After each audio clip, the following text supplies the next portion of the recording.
This is video 4 of 4 in the ERPsim production process. This is going to show the complete production process for the ERPsim manufacturing game. Realize that this is following the textbook, the ERPsim SAP Labs and Textbook, the 3rd edition. It presumes you have some SAP experience, and it might just be SAP Labs 1 through 3, or it might be a manufacturing game or 2. These videos are meant to be watched in order, and this is video 4, so videos 1, 2, and 3 should be watched as well. The video itself is more functional in nature, so there is a strategy to the production process, but the strategy itself is going to show up in another video. Also note that this is using the regular old SAP GUI without any kind of Fiori enhancements. So it's kind of like you're using the SAP ECC system. The production process itself is strategic in nature. When I have students who ask me something like, we don't know what we're doing wrong, we don't have enough profit, or we're expecting more, the first thing I check is the forecast, which is part of the production process. The second thing I check is their MRP. How often are you running it? Which is also part of the production process. And then I say, let's take a look at your production schedule. Again, it's all part of the production process. So while this video is functional in nature, the decisions, the process itself is strategic in nature. So just realize that.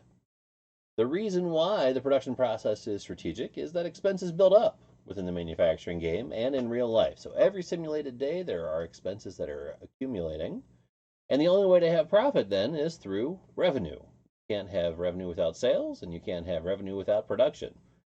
So given that you start with no inventory, if you're not producing well, you're probably going to end up having low revenue or low profit. So this is a complete process. Realize that you need to be completing it in order and completely. So if you run MRP multiple times within the process, you're actually kind of starting over. So it's making a new plan. So in the middle of this process, if you're waiting for raw materials, you shouldn't be running MRP again. Don't run MRP until the process is complete. When you're actually running the manufacturing game, one person should be doing it.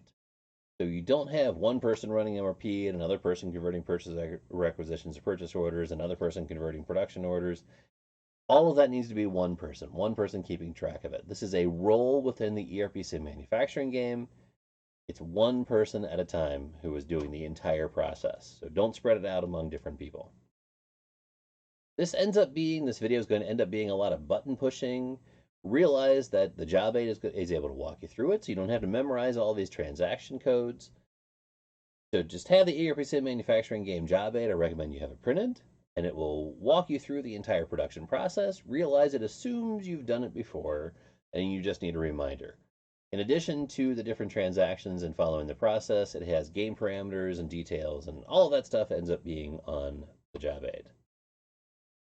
Let's jump into it here. So I have, if you've watched the previous 3 videos, I was in company Z. I'm now in company Y, and I can show you that I have no inventory. So the very first part of the process is using the manufacturing game job aid. Create planned independent requirements. So the sales forecast, MD61. Select product group, then enter $$F. Product group, and I'm using company Y, so YY-F. And use the starting forecast from the textbook, and I'm randomly picking 6 different products here. So it says enter forecasted quantities in the second date column, second date, so it's always column 2 here. It says to click save, I recommend you click enter, 37,000 all the way through. Click save. Requirement saved. The next step is running MRP, MD01. This is just pressing enter a bunch of times. Enter, enter, enter, enter. Job aid. Comes back, it shows that it has planned some things. And the next step is the automatic generation of purchase orders. ME59N. Here's execute. Go through. Right now we do not have, check this. Sorry, PO tracking, purchase order tracking. We do not have our raw materials. The simulation is not even started. So it is showing unconfirmed and not scheduled, but this is showing the actual requirements, the raw materials for my finished goods. I'm going to start the simulation here. And enough. There we go. Expected round 1, day 3. I was actually already in day 1. This day 2, and this roll has a lot of hurry up and wait. You have to wait for everything to be delivered. So everything is showing delivered round 1, day 3. Next step here, so I've gone from the purchase order tracking and I'm going up to collective conversion of planned orders. Go for 1, click execute. Go. Here's all 6 of my products. Not going to be strategic. I'm going to click select all and convert. Going through. Doesn't like that last one there. Too much at once. There we go. All these check marks mean that everything is confirmed. And looking at this, so we've gone from collective conversions to the, when we're going to look at the production schedule. COOIS. And it's showing me, my days are running very fast here. It's showing me that I've already confirmed 24,000 of the 37,000 for the 500-gram nut muesli. So I have the days, again, very fast, so it's working through. If I want to see how much I have sold, I can look at the inventory report, but that's not going to be a long-term report to look at. As I replenish, it's not going to really show me what I've done. DVA05 is the detailed sales order report. A05. Here I can see my sales that have gone through. It's round 1, day 7 in the north, southwest, distribution channel 12, 14. This is the material code. And again, I've only had the nut muesli available for sale. This is the price, and then the quantity for the order and how much the value is for it. Day has passed. There's more there. Strawberries coming through. If I look at my inventory report, I can see that I have some stock available in here. All of the raw materials here, so all of my raw materials are part of the production schedule. Have any extra raw materials? Okay, sales going through. So at this point, I have completely completed the process. Now realize it's fairly early, and my forecast was set for 37,000, and most of my products haven't even been completed yet. But I'm going to go back and I'm going to run all of this process again using the same forecast. I'm not going to change anything here. I'm just going to show you that this hasn't changed. 37,000 all the way through. That hasn't changed. An MD01. What this is doing is it's looking at that forecast I just showed you, looking at inventory, and it's determining how much needs to be ordered. I only have a couple of orders going through here. ME59N. Execute. Orders going through. ME2N. Unconfirmed.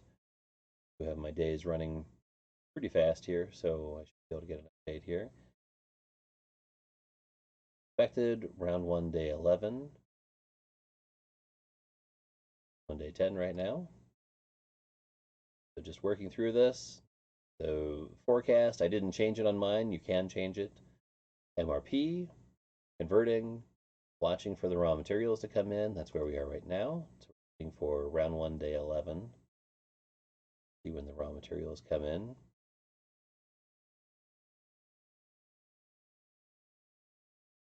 Yeah, I assure you, this is actually running very fast compared to the actual simulation. Simulated days are running very quickly, but this one is taking a little bit. And if you're waiting for the raw materials and you run MRP again, it closes all of the open production orders, planned production orders, and makes all new ones based on the current inventory levels. So do not run MRP again. 11 has come through, so everything has been delivered. So everything has been delivered here. Work back up to the collective conversion of planned orders, CO41. Cute. Only 2 orders in here. But again, I was looking at the same forecast. Not a whole lot has sold. Everything went through.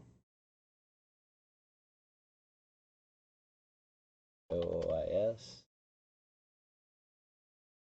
Have new release date, round 1, day 11 for those 2 production orders. Covering that muesli. Price since the sold. Day has passed. We can actually see a little bit more has been produced. You can actually see that those are actually on schedule. And what this is showing me that on round 1, day 6, I released these, and all of these production orders will go through to round 1, day 16. On round 1, day 12, I released 2 more, and those go through round 1, day 17 through round 1, day 19. And I have 8 hours of setup time in between each product. To see what's happening with sales order report, and you can see that it's diversified a bit here. So I now have distribution channel 10, 12, and 14 showing up. Not showing distribution channel 10 in the north at all. So there you go. That is the complete production process.